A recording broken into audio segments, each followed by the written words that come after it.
দেখো আমি এখানে একটি চেয়ার নিয়েছি। এই চেয়ারটিকে মাঝখান থেকে ভেঙে ফেলো যদি, তাহলে একটি সিঁড়ি তৈরি হয়ে যাবে। তুমি যদি এটি তৈরি করতে চাও তাহলে ভিডিওটি শেষ পর্যন্ত দেখতে থাকো।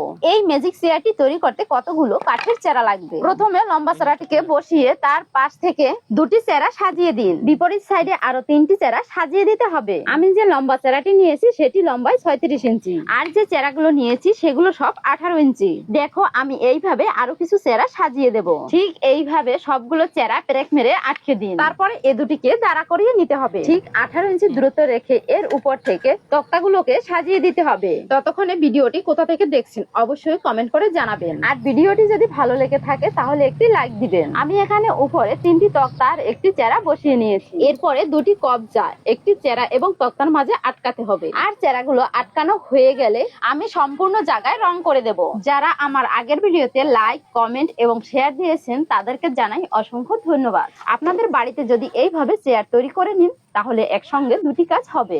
বাড়িতে আমাদের কাজ করতে মইয়ের দরকার হয়, তখন আমরা এটাকে মই হিসেবে ব্যবহার করতে পারি। আবার এটাকে ঘুরিয়ে আপনি চেয়ার হিসেবে ব্যবহার করতে পারেন। এই ধরনের শিক্ষণীয় ভিডিও পেতে চ্যানেলটি এবং পেজটিকে সাবস্ক্রাইব এবং ফলো করে দিন। সবাইকে ধন্যবাদ।